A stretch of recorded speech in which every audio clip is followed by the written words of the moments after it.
నమస్కారం. ఆలోచన అమృతానికి స్వాగతం, సుస్వాగతం. డిలిమిటేషన్ గురించి మాట్లాడుకుంటున్నాం. మొదటి వీడియోలో చెప్పిన నేను డిలిమిటేషన్ మీద ప్రభుత్వం ఏమో ఒకే దెబ్బకు 2 పిట్టలు కావాలి, ప్రతిపక్షాన్ని ఎన్నికల ముందు దెబ్బతీయడానికి ఈ 16, 17, 18 సమావేశం పెట్టిందని చెప్పిన.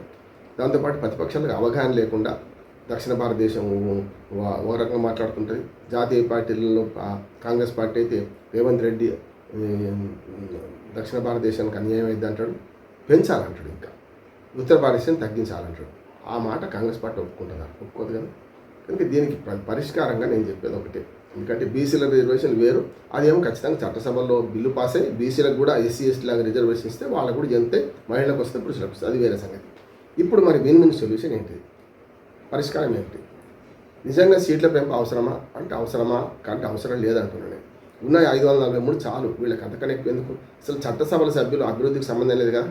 వాళ్ళు చేయాల్సిన పని ఏంటిది? వాళ్ళు కేవలం చట్టాలు, మంచి చట్టాల మీద చర్చించి నిగ్గు తేల్చాలి. మంచి చట్టమా చెడ్డ చట్టమా? చట్టాల మీద చర్చించడానికి ఇంతకంటే ప్రాతినిధ్యం అవసరమా అంటే అవసరం లేదంటున్నాను అయితే. నెంబర్ 1, ప్రభుత్వం ఏర్పాటు చేయడానికి మాత్రం అవసరమవుతుంది కదా. దీనిలో కీలకమైందంటే FPTP first pass the post విధానం ఎన్నికలు జరుగుతున్నాయి మనకి. అంటే బ్రిటన్ వలస దేశాలన్నింటిలా అదే రకంగా నడుస్తుంది, కొన్ని మార్చుకున్నాయి కూడా. కానీ ప్రపంచం అంతా ఒకసారైతే ఉలిపిరిపిట్టది ఓ రకంగా అన్నట్టు మనం ఏం చేస్తున్నాం, ఇంకా ఒకే ఓటు మెజార్టీతోని ఈ రాజకీయాలు నడుపుతున్నాం. అంటే ఒక ఓటు మెజార్టీ వస్తే సమీప ప్రత్యర్థి కంటే మొత్తంలో కూడా కాదు, మళ్ళా వాడు గెలిచినట్టు లెక్క. ఉదాహరణకు FPTP దానిలో లోపం చెప్తాను, తర్వాత దేనికి పోతే బాగుంటుంది, ఈ డిలిమిటేషన్ దీనికి ఎంత సంబంధం చెప్తాను నేను. ఉదాహరణకి ఇప్పుడు జరుగుతున్న మన ఎన్నికల వ్యవస్థలో 3 రకాల ఎన్నికలు ఉన్నాయి. కింద స్థానిక ప్రభుత్వాలలో చేతులు ఎత్తే పద్ధతి, అందరు చేతులు ఎత్తారు. మనం చూస్తున్నాం కదా, మున్సిపల్ ఎన్నికలు, పంచాయతీ ఎన్నికలు, ఉప సర్పంచ్, మున్సిపల్ ఎన్నికలు, వైస్ ప్రెసిడెంట్ ఎన్నికలు, చైర్మన్ ఎన్నికలు చూసినాం కదా. అవన్నీ ఎట్లా చేతులు ఎత్తే పద్ధతి. నెంబర్ 1 అంటే ఎన్నిక ఎట్లా జరుగుతుందని చెప్తాను. రెండవది ఏంటంటే ఒక ఓటు మెజార్టీతో సమీప ప్రత్యర్థి కంటే ఒక vote FPTP first pass the post. ఇది సేమ్, అది కూడా విధానం అదే. బ్యాలెట్ ద్వారా జరుగుతుంది, రహస్య బ్యాలెట్ ద్వారా జరుగుతుంది రెండో విధానం. మూడో విధానం ఏంటంటే రహస్య బ్యాలెట్లలో మళ్ళీ దామాష పద్ధతి కూడా ఒకటి ఉంది. అంటే మనకు టీచర్ ఎమ్మెల్సీలు, స్థానిక ప్రభుత్వాల ఎమ్మెల్సీలు అందరూ కూడా మొత్తం ఓట్లలో 51% రావాలి. మొదటి ప్రాధాన్యత ఓటు రాకపోతే 2, 3, 4 లెక్కబెట్టి ఎలిమినేట్ చేసుకుంటూ పోతే చాలా పెద్ద ప్రాసెస్. అర్థం చేసుకోవాలంటే ఏం లేదు, ఓట్ల శాతం 51% దాంట్లో గెలవాలి. మొదటి ప్రాధాన్యత రాకపోతే 2, 3, 4 లెక్క పెడతారు. మూడోది ఏంటంటే మనకు ఈ ప్రాతినిధ్య పద్ధతిలో మనకు ఎవరు ఫస్ట్, సెకండ్, థర్డ్ అట్లా చేస్తున్నారు.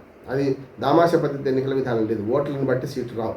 కానీ ప్రాతినిధ్య పద్ధతిలో ఒకటి ఏంటంటే ఈ ఎమ్మెల్సీ, మన బార్ అసోసియేషన్, ఇట్లా బార్ కౌన్సిల్ ఎలక్షన్లో కానీ IMAలో కానీ ఈ పద్ధతి, అమెరికా పద్ధతి పాటిస్తున్నాం. అంటే ప్రిఫరెన్షియల్ ఓటింగ్ అంటుంది దాన్ని. ప్రాధాన్యత క్రమంలో 1, 2, 3, 4 అట్లా వేయాలి. ఒకటి వేయకపోతే చెల్లకుండా పోతుంది. అది చాలా క్రిటికల్ ప్రాసెస్. మన భారతీయ నిరక్షరాస్యులకు పనికొచ్చేది కాదు, చాలా కష్టమే. కానీ పార్టీలకు ఓట్లు వేయమని దామాష పద్ధతిలో ఆ పార్టీలకు వచ్చిన ఓట్లను బట్టి సీట్లు వచ్చినాయని కూడా అది ఈజీ, అందరు తెలుస్తుంది. బీజేపీకి ఇస్తావా, కాంగ్రెస్కి ఇస్తావా, వైసీపీకి ఇస్తావా, బీఆర్ఎస్కి ఇస్తావా అని చెప్తే వాడు వేస్తాడు. వాడు అభ్యర్థి ఉండడు, రామ్మోహన్ రావు ఉండడు, మల్లయ్య ఉండడు, ఎవడు ఉండడు. అది డైరెక్ట్గా పార్టీలకు ఓట్లేసే విధానం, ఇది దామాష పద్ధతి విధానం అంటారు. ఈ రెండు FPTP అంటేనే ఒక ఓటు మెజార్టీ ఎంత అని చెప్పి చెప్తాను నేను. 100 ఓట్లు ఉన్నాయి కాన్స్టిట్యూన్సీలో. ఇప్పటి ప్రకారం అయితే తప్పుడు ఓటర్ లిస్టుతోనైతే సార్ రాకముందు చెప్తున్నాను 70% కానీ పోల్ అవుతుంది అనుకుందాం. ఉదాహరణ చెప్తున్నాను, ఎవరేజ్ చెప్తున్నాను.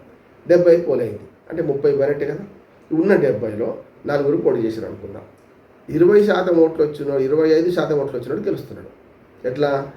ఉదాహరణకి 70 ఓట్లలో మనకి 25 వచ్చినాయి, మనకి 15 వచ్చినాయి, మనకి 10 వచ్చినాయి, 4 వాడికి 5 వచ్చినాయి అనుకోండి. ఈ మొత్తం కలిసి ఏమైంది? 80 అయింది, 70 అయింది. ఈ 70 అయితే 20% వచ్చినవాడు కూడా ఓడిపోతాడు, 25% వచ్చినవాడు గెలుస్తాడు. ఒక్క ఓటు రామ్మోహన్ రావుకు మొత్తం 70లో 25 పడితే మిగతా అందరికి కలిసి 20 ఎన్ని పడ్డా లాస్ట్ ప్రత్యర్థి ఎవరైతే సమీపరితే వాడికి 24 ఓట్లు పడితే ఆ 24 కన్నా ఒక్కరిని గెలుస్తాం. ఇవే 50 అయింది కదా, 50లో 24, 29, 49 అయినాయి కదా.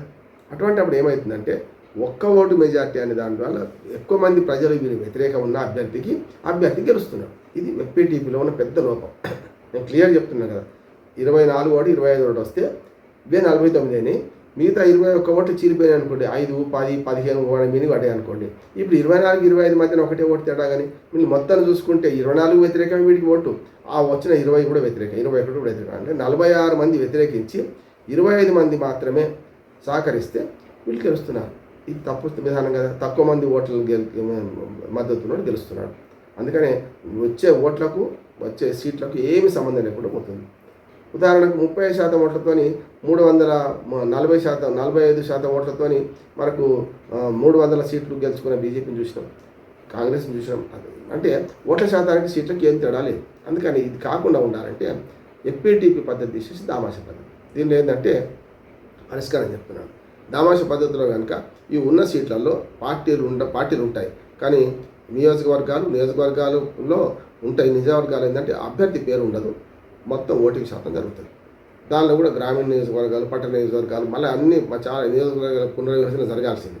జరిగిన తర్వాత అక్కడ ఆయా పార్టీలకు ఓట్లు ఏమీ అనాల్సింది. ఉదాహరణకు బీజేపీకి 50% ఓట్లు వచ్చినాయి అనుకుందాం, మొత్తంలో 50 సీట్లు వస్తాయి, అంటే 100కి 50.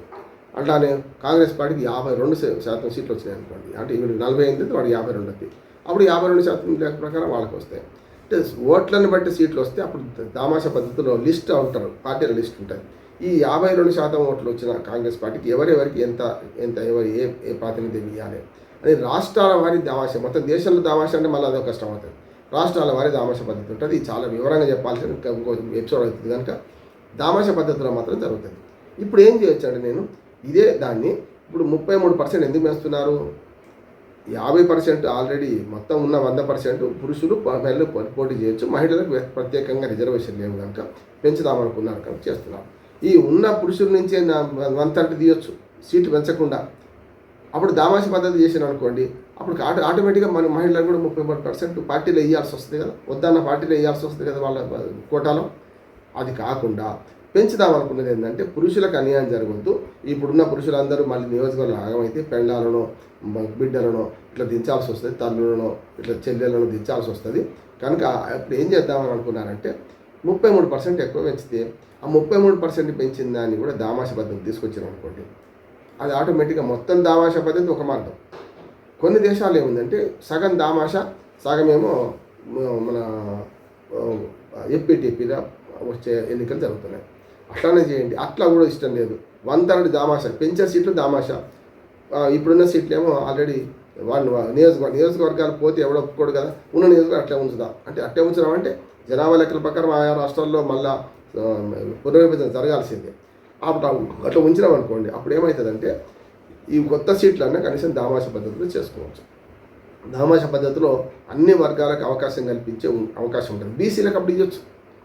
చిన్న చట్టం చేస్తే అప్పుడు బీసీలకు ఇద్దామనుకున్న సీట్లు కూడా పార్టీలను డిమాండ్ చేయొచ్చు. బీసీలు అందరూ డిమాండ్ చేసినాక పార్టీలు తలకోయా. అందుకని మంచి పరిష్కారం విడిచిపెట్టి దామాషా పద్ధతి అనే పరిష్కారం విడిచిపెట్టి ఇవాళ గుడుగుడు ఉంచం గుండె రాగా మాడుతున్నారు అంటున్నాను. నేనేమంటున్నానంటే ఇప్పుడున్న సీట్లను పెంచడం అవసరమా కాదంటే కాదు. ఉన్న సీట్లలోనే 50% దామాషా 50% చేస్తే మంచిది అంటున్నాను. అది సాధ్యం కాదు. ఎందుకు కాదంటే ఈ రాజకీయ పార్టీలు ఎవ్వరు కూడా ఉన్న సీట్లలో సగం మనకు దామాషా పద్ధతి చేసి మహిళలకు ఇద్దామనుకుని ఎవ్వరు అనుకోరు. నెంబర్ 1. రెండవది ఏంటంటే ఉన్న సీట్లు 50% పెంచి అది చేయడం.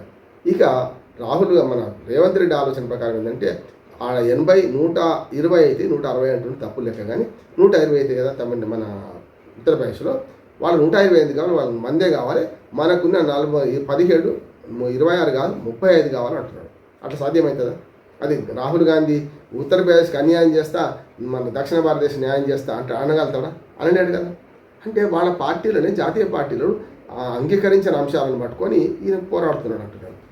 అవగాహన రాహిత్యంతో డిఎంకే కానీ కమ్యూనిస్ట్ పార్టీలు కానీ కాంగ్రెస్ కానీ అవగాహన రాహిత్యంతో పోతున్నారు. ఇప్పుడున్న 50% పెంచడం అనేది న్యాయమే. అంతకన్నా కొత్త న్యాయం చేయరాదు. ఏది ఉన్న పద్ధతి సాంప్రదాయ పద్ధతిలో చేయదలుచుకుంటే నేను చెప్పిన విప్లవాత్మకంగా చట్టం చేయాలి. ఇప్పుడున్న పెంచే సీట్లు మొత్తం దామాషా పద్ధతి అయితే అది మహిళలకి మొత్తం 33% అన్ని స్థానాలు ఇస్తాం. 543 స్థానాలు అట్లాగే ఉంటాయి, వాటి నియోజకవర్గాలు అట్లాగే ఉంటాయి. ఈ మిగతా పెంచే వాటి మాత్రం నియోజకవర్గాలు ఉండే వాటికి అట్లా చేయవచ్చు. లేదు అసెంబ్లీ నియోజకవర్గాలు ఉంటే కొన్ని గతంలో ఒకటి ఇది పెట్టండి, నష్టమేమి. 816 కావాల్సిన అవసరం లేదు. 543 కాస్త 1000-1200 కానివ్వండి, ఏమవుతుంది? 1100 అవుతుంది. 1070 సీట్లు దాటుతుంది. అప్పుడు అది చేయండి. చేసేం చేయాలంటే ఒకటేమో ప్రతి నియోజకవర్గానికి, ఒకటేమో ఏది ఈ ప్రకారం ఏది మన ఎఫ్ఏటీ ప్రకారం, ఒకటేమో దామాషా పద్ధతి అనుకోండి. ఒక ఎమ్మెల్యేనేమో ఎవరైతే కలేజా ఉన్నాడో, ఎవరైతే వ్యక్తిగతంగా ఉన్నదో పలుకుబడి వాడు గెలుస్తాడు, ఆమెనో ఆయనో గెలుస్తాడు. రెండోది ఏమవుతుంది, పార్టీకి పార్టీకి పడ్డ ఓట్లను బట్టి ఓటు గెలుస్తాడు.